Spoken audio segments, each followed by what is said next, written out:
سورہ العلق آیت نمبر 19، سجدہ کرو اور قریب ہوتے رہو۔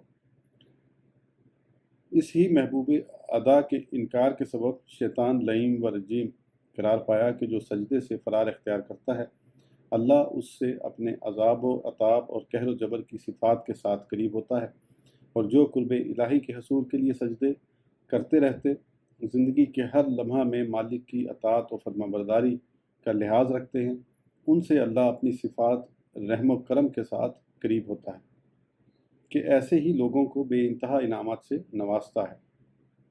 سورہ الاعراف آیت نمبر 56 یعنی 56، بے شک اللہ کی رحمت نیکی کرنے والوں کے قریب ہے۔ قرب کا نتیجہ، محسنین کو اللہ کا قرب نصیب ہوتا ہے، جس کے نتیجے میں وہ دنیا و آخرت کے خوف غم سے آزاد ہو جاتے ہیں، عزت و شہرت پاتے ہیں، دنیا ان کی مطیع ہو جاتی ہے، ان کی نظر عنایت لوگوں کے مقدر بدل دیتی ہے، ان کی محبت اللہ اور اس کے رسول سے محبت کی دلیل ہوتی ہے، ان کا احترام ان سے وابستگی ذریعہ نجات ہے، ان کے دامن سے وابستہ ہو جانا ضلالت و گمراہی سے نجات کی ضمانت ہے۔ یہی لوگ قرآنی اصطلاح میں اولیاء اللہ ہیں، انہی کا دشمن اللہ کا دشمن قرار دیا گیا ہے۔ ان کو اللہ کا جو قرب نصیب ہوتا ہے وہ ان کے اعمال و افعال سے عیاں ہوتا ہے، جیسا کہ میرے آقا صلی اللہ علیہ وآلہ وسلم نے بیان فرمایا۔ حضرت ابو ہریرہ رضی اللہ عنہ راوی ہیں کہ حضور علیہ السلام نے فرمایا کہ اللہ تعالیٰ فرماتا ہے کہ جس نے میرے دوست سے دشمنی کی میں اس سے جنگ کا اعلان کرتا ہوں، اور میرا بندہ صرف میری فرض کی ہوئی محبوب چیزوں ہی کی پابندی سے میرا قرب حاصل نہیں کرتا، بلکہ وہ نفلی عبادات کے ذریعے میرا قرب حاصل کرتا رہتا ہے، یہاں تک کہ میں اس سے محبت کرنے لگتا ہوں تو اس کے کان ہو جاتا ہوں جن سے وہ سنتا ہے، اور اس کی آنکھ ہو جاتا ہوں جس سے وہ دیکھتا ہے، اور اس کا ہاتھ ہو جاتا ہوں جس سے وہ پکڑتا ہے، اور اس کا پاؤں ہو جاتا ہوں جس سے وہ چلتا ہے، اور اگر وہ مجھ سے کچھ مانگتا ہے تو دیتا ہوں، اور اگر وہ میری پناہ چاہتا ہے تو میں اسے پناہ دیتا ہوں، اور میں جس کام کو کرنے والا ہوتا ہوں اس کے کرنے میں مجھے تردد نہیں ہوتا، صرف مجھے تردد نفس مومن کے متعلق ہوتا ہے کہ وہ موت کو مکروہ جانتا ہے، اور میں اس کے برا سمجھنے کو مکروہ سمجھتا ہوں، اور وہ اس کے لیے ضروری ہے، یعنی اسے موت سے چھٹکارا نہیں۔ بخاری شریف۔ دنیا کے بادشاہوں، حکام، حتیٰ کہ معمولی دولت مندوں کے چاپلوسیوں اور خوشامدیوں کو اپنے مجازی آقاؤں سے کچھ اختیار مل جاتے ہیں، کچھ وسائل مل جاتے ہیں، تو کیوں کر انکار کیا جا سکتا ہے اس خصوصی قوت و طاقت سے جو مالک حقیقی، بادشاہ حقیقی، احکم الحاکمین اپنے مقربین کو عطا فرما دیتا ہے، جس کے سبب وہ عام انسانوں سے ممتاز ہو جاتے ہیں۔ اب ان کے سننے، دیکھنے، پکڑنے، چلنے کی قوتیں ہمہ شمع جیسی نہیں رہتی، ان قوتوں کا عطا فرمانے والا اللہ ہی ہے، وہ کسی کو زیادہ کسی کو کم عطا فرماتا ہے، اور کسی کو بالکل ہی محروم کر دیتا ہے، بہرا، اندھا اور معذور بنا دیتا ہے۔ بس وہ قادر مطلق اپنے مقربین کو یہ قوتیں اتنی وافر عطا فرماتا ہے کہ وہ عام انسانوں سے ہر طرح ممتاز ہو جاتے ہیں۔ نیز ان مقربین پر اللہ کا ایک کرم اور ہوتا ہے جو میرے آقا صلی اللہ علیہ وآلہ وسلم بیان فرماتے ہیں۔ حضرت ابو ہریرہ رضی اللہ عنہ روایت کرتے ہیں کہ حضور علیہ السلام نے فرمایا کہ جب اللہ کسی بندے سے محبت کرتا ہے تو جبرائیل علیہ السلام کو بلا کر فرماتا ہے کہ میں فلاں سے محبت کرتا ہوں، اے جبرائیل تم بھی اس سے محبت کرو۔ حضور علیہ السلام نے فرمایا پس جبرائیل اس سے محبت کرنے لگتے ہیں، پھر وہ آسمانوں میں اعلان کرتے ہیں کہ بے شک اللہ فلاں سے محبت فرماتا ہے تو تم بھی اس سے محبت کرو، بس آسمان والے اس سے محبت کرنے لگتے ہیں، پھر وہ اہل زمین میں مقبول ہو جاتا ہے، اور جب اللہ کسی بندے کو ناپسند فرماتا ہے تو جبریل کو بلا کر فرماتا ہے کہ میں فلاں شخص کو ناپسند کرتا ہوں تو تم بھی اس کو ناپسند کرو۔ حضور علیہ السلام نے فرمایا تو جبریل اسے ناپسند کرنے لگتے ہیں، پھر آسمان میں اعلان فرما دیتے ہیں کہ بے شک اللہ فلاں شخص کو ناپسند فرماتا ہے، تم بھی اس کو ناپسند کرو، تو آسمان والے بھی اس کو ناپسند کرتے ہیں، پھر زمین والوں میں بھی اس کی نفرت پیدا کر دی جاتی ہے۔ مسلم شریف۔ قرب الہی ایک اعزاز ہے قرب الہی بندے کے لیے ایک بڑا اعزاز ہے۔ یہ عزت و شہرت کا ایسا ذریعہ بنتا ہے کہ لوگوں کے دل ان کی طرف کھنچنے لگتے ہیں۔ مخلوق کے دلوں کی گہرائیوں میں ان کی عقیدت پیدا ہو جاتی ہے۔ وہ مخلوق سے بھاگتے ہیں اور مخلوق ان کی طرف بھاگتی ہے۔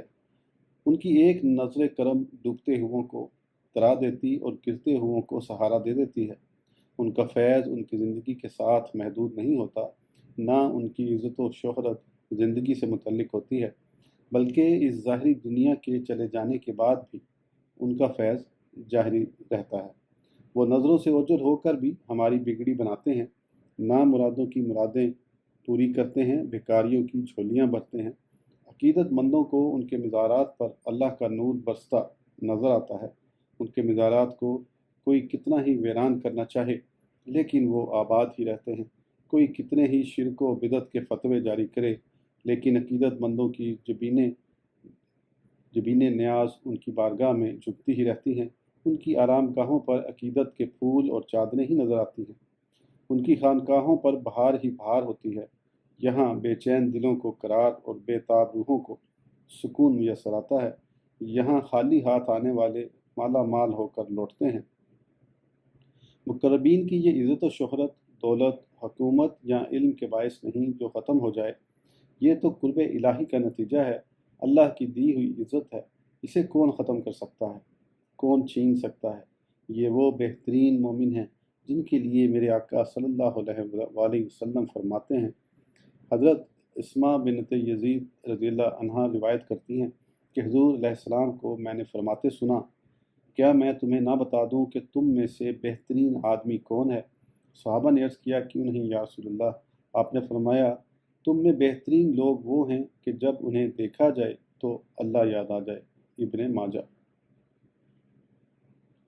جسے قرب الہی نصیب ہو جاتا ہے اس کا نورانی چہرہ دیکھتے ہی بد سے بدتر کو بھی اللہ یاد آ جاتا ہے، اور ان کا یہ اثر ان کے دنیا سے چلے جانے کے بعد بھی باقی رہتا ہے۔ آپ ان مقربین کے مزارات پر حاضر ہوتے ہیں، سوچئے وہاں آپ کو کیا ماحول نظر آتا ہے؟ یہی نہ کہ کسی کے اللہ کے دربار میں ہاتھ اٹھے ہوتے ہیں تو کوئی سجدے میں پڑا ہوتا ہے، کسی کی آنکھوں سے آنسو جاری ہوتے ہیں، کوئی روتا ہوتا ہے، کوئی گڑ گڑاتا ہوتا، کوئی تلاوت قرآن میں مصروف تو کوئی تسبیح پڑھتا نظر آتا ہے۔ غرض یہ کہ کسی نہ کسی طرح ہر ایک ذکر الہی میں ہی مصروف نظر آتا ہے، کیونکہ صاحب مزار بندہ خود ساری زندگی اللہ ہی کو یاد کرتا رہا۔ اللہ نے اس کو اپنا شعار بنا دیا کہ جو اسے دیکھتا ہے یا جو اس کے دربار میں حاضر ہوتا ہے وہ اللہ ہی کو یاد کرتا ہے۔ یہ شاعر اللہ ہیں کہ انہیں دیکھ کر اللہ یاد آ جاتا ہے، اور شاعر اللہ کی عظمت اللہ کی مخلوق کے دلوں سے نکالنے کی کوشش کرنے والے بڑے ہی ظالم ہیں۔ اپنی کوششوں میں وہ ہمیشہ ناکام رہے اور ناکام ہی رہیں گے۔ شاعر اللہ کی عظمت تو علامت تقویٰ، ثبوت تقویٰ اور اعلان تقویٰ ہے۔ سورہ الحج آیت نمبر 32۔ حق یہی ہے، اور جو اللہ کی نشانیوں کی تعظیم بجا لایا تو بے شک یہ دلوں کے تقوی سے ہے۔ سوچئے اہل ایمان کے دلوں سے تقویٰ کو نکالنے، اسے مٹانے کی کوششیں کرنے والے کیسے کامیاب ہو سکتے ہیں؟ انہی کے لیے تو اللہ کی طرف سے اعلان جنگ ہے، جیسا کہ آپ حدیث شریف میں پڑھ چکے ہیں۔ بہرحال قرب الہی ذریعہ عزت و عظمت ہے۔ مقربین الہی امت کے لیے واجب الاحترام ہو جاتے ہیں۔ اس قرب کی اعلیٰ ترین منزل حب الہی ہے کہ بندہ اللہ سے اتنا قریب ہوتا ہے کہ اللہ اس سے محبت فرمانے لگتا ہے اور مخلوق کے دلوں میں اس کی محبت پیدا کر دیتا ہے، جیسا کہ نبی مکرم صلی اللہ علیہ وآلہ وسلم کے ارشاد سے ثابت ہے۔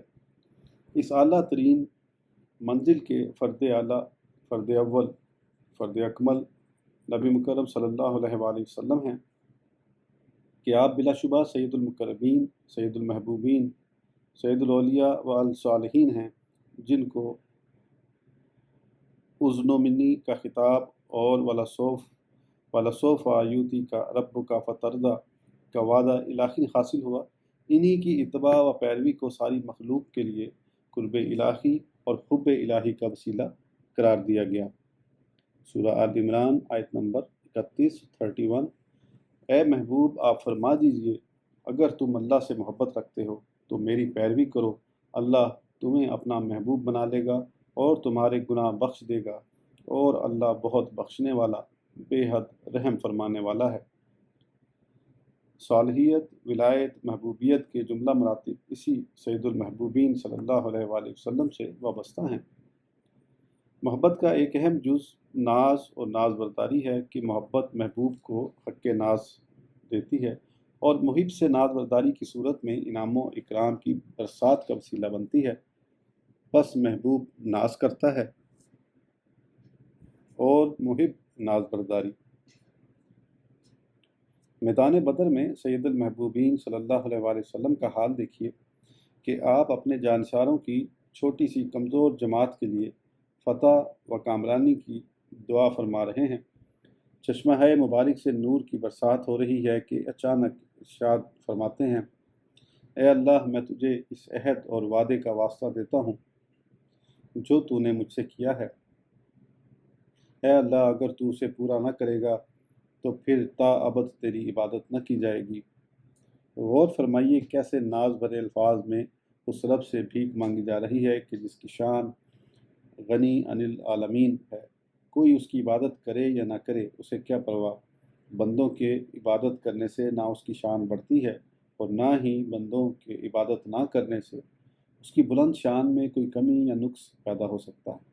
لیکن محبوب حالت ناز میں فرما رہے ہیں، پھر تا ابد تیری عبادت نہ کی جائے گی، اور محب ناز برداری فرماتے ہوئے مسودہ دیتا ہے، سورہ الانفال آیت نمبر 9، تو اس نے تمہاری فریاد سن لی، یقیناً میں تمہاری مدد کرنے والا ہوں 1000 فرشتوں کے ساتھ جو پے در پہ آنے والے ہیں۔ ایک بار پھر محبوب نے اظہار ناز کیا اور عرض گزار ہوئے، اے اللہ، اگر یہ کافر مسلمانوں کے اس گروہ پر غالب آ گئے تو شرک غالب آ جائے گا اور تیرا دین قائم نہ ہو سکے گا۔ پس رب کریم نے محبوب کی ناز برداری فرمائی، فرشتوں کو حکم دیا کہ اہل ایمان کی مدد کرو، میں کافروں کے دلوں میں تمہارا رعب پیدا کر دوں گا اور تم ان کو خوب مارتے رہنا۔ مفہوم آیت سورہ انفال۔ نیز اپنے محبوب سے مزید 3000 فرشتے نازل کرنے کا وعدہ فرمایا، پھر اس تعداد میں اضافہ کرتے ہوئے 5000 فرشتوں کا نازل کرنے کا مزردہ دیا۔ محبوبین کی اسی ادا کو نبی مکرم علیہ السلام بیان کرتے ہوئے ارشاد فرماتے ہیں، مسلم شریف، حضرت ابو ہریرہ رضی اللہ عنہ راوی ہیں کہ حضور علیہ السلام نے فرمایا، بعض بکھرے بالوں والے دروازوں سے دھتکارے ہوئے لوگ ایسے ہیں کہ اگر وہ کسی بات پر اللہ کی قسم کھا لیں تو اللہ اسے پورا ہی کر دیتا ہے۔ اللہ کے عشق و محبت میں دیوانوں کا یہی حال ہوتا ہے کہ ان کے بال بکھرے ہوتے، کپڑے بوسیدہ ہوتے ہیں، چہروں پر دیوانگی کے آثار نمایاں ہوتے، انداز گفتگو بہکا بہکا سا ہوتا ہے، لیکن یہ مخلوق کی تقدیر کے مالک ہوتے ہیں۔ حالت ناز ان پر طاری ہوتی ہے، ان کی زبان سے نکلی ہوئی ناممکن بات بھی ممکن بن جاتی ہے۔ یہ محبوب جو کہہ دیتے ہیں وہ پورا کر دکھاتا ہے۔ اسی لیے بعض اولیاء کرام کے کلام میں ایسی باتیں نظر آتی ہیں جو عام لوگوں کی سمجھ میں نہیں آ پاتی، لیکن حالت ناز میں کہنے والوں نے کہہ دی اور ہمیں اپنی عقیدت و محبت کے امتحان میں مبتلا کر دیا۔ پس وہ لوگ کامیاب ہوئے جنہوں نے ان باتوں سے اولیاء کی عظمت کو پہچانا، اور جنہوں نے ان پر نکتہ چینی کی، ان کو غیر شرعی قرار دیا، وہ مقربین کے دشمن قرار پائے، جو نہایت ہی خطرناک مقام ہے۔ اسی مقام ناز میں میرے آقا غوث الاعظم الشیخ عبدالقادر جیلانی رضی اللہ عنہ نے برسر منبر اعلان فرما دیا، میرا یہ قدم اللہ کے ہر ولی کی گردن پر ہے، اور ناز برداری فرمانے والے محب نے مشرق و مغرب کے اولیاء تک یہ آواز پہنچائی اور سب کے سر بھی خم کرا دیے۔ غرض یہ کہ اللہ بندوں سے قریب ہے، باغیوں کی بغاوت دیکھتا ہے، اطاعت شاروں کی اطاعت پر نظر رکھتا ہے، محسنین و صالحین پر رحمتوں کی بارش برساتا ہے، پکارنے والوں کی دعاؤں کو سنتا اور قبول فرماتا ہے۔ اے نبی، جب آپ سے میرے بندے میرے متعلق سوال کریں تو آپ فرما دیجئے کہ بے شک میں قریب ہوں۔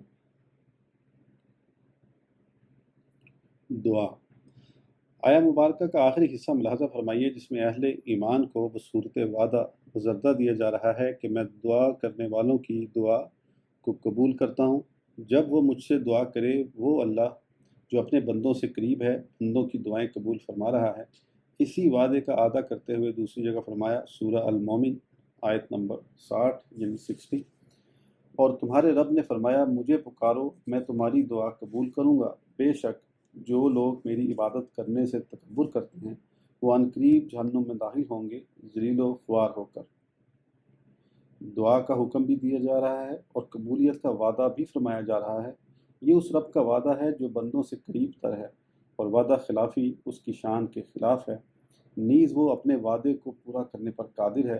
اللہ تعالیٰ کے اس وعدے کی وضاحت کرتے ہوئے میرے آقا صلی اللہ علیہ وآلہ وسلم فرماتے ہیں، حضرت سلمان رضی اللہ عنہ کی روایت ہے کہ حضور علیہ السلام نے فرمایا، تمہارا پروردگار بہت حیا و کرم والا ہے، وہ اپنے بندے سے شرم کرتا ہے کہ بندہ اس کی طرف ہاتھ اٹھائے اور وہ انہیں خالی واپس کر دے۔ ترمذی شریف۔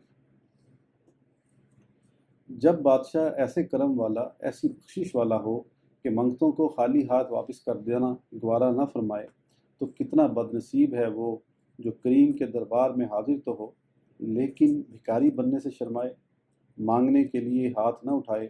ابدیت کا تقاضا یہی ہے کہ بندہ معبود سے گڑ گڑا کر مانگے۔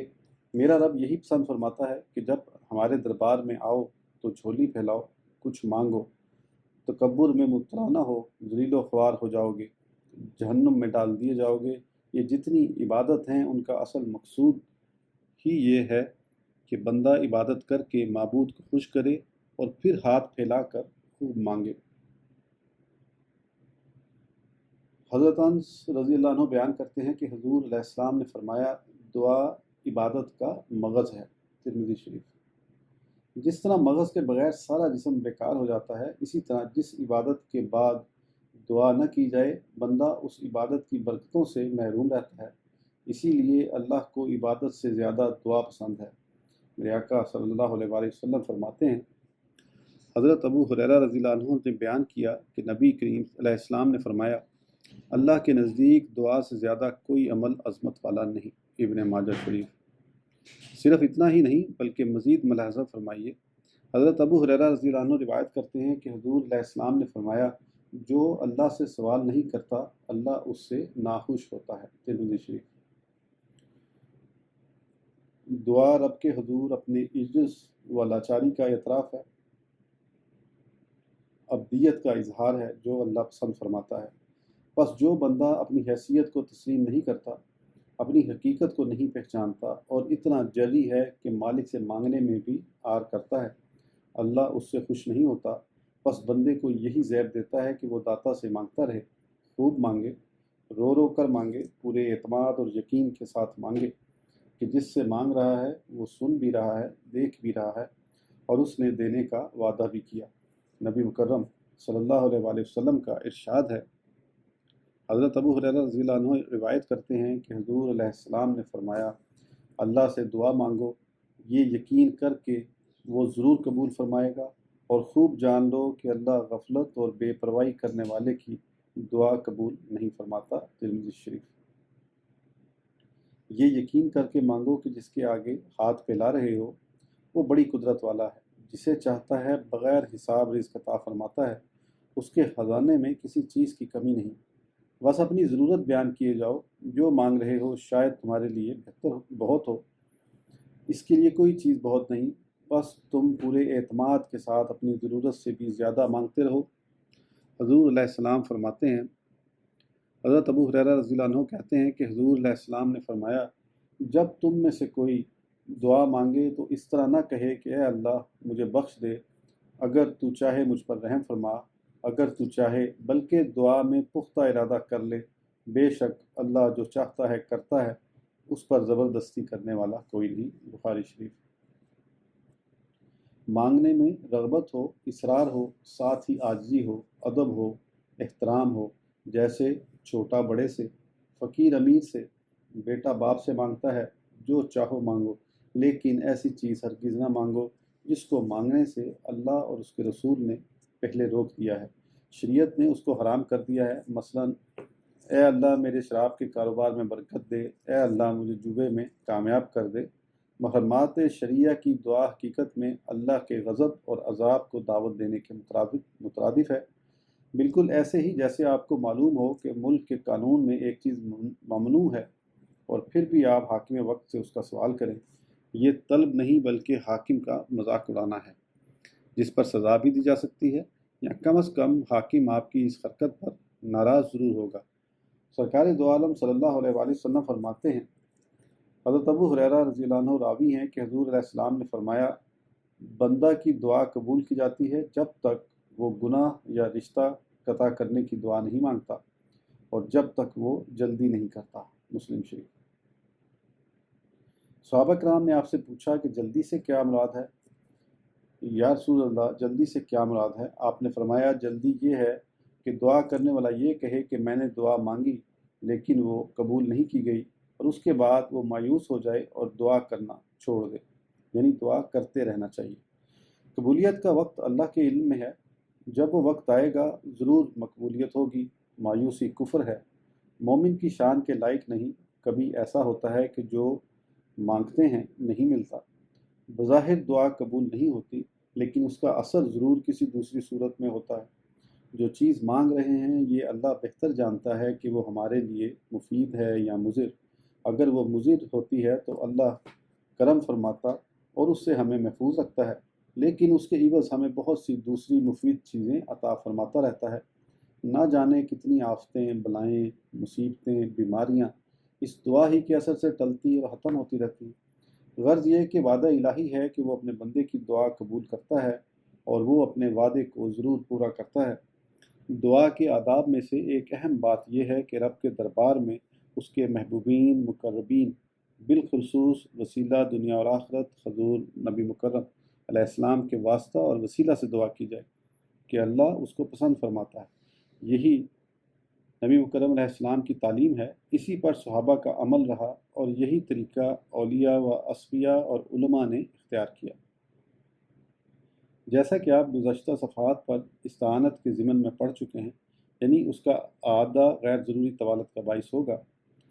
دوبارہ ان صفحات کا مطالعہ کر لیجئے۔ نیز دعا کے عنوان پر ہمارا ایک مفصل مضمون ہماری کتاب تبلیغی کتاب کے حصہ اول میں موجود ہے، لہٰذا ہم یہاں اس مختصر گفتگو پر اکتفا کرتے ہیں۔ اللہ ہماری دعاؤں کو قبول فرمائے، آمین۔ سورہ بقرہ آیت نمبر 187 یعنی 187۔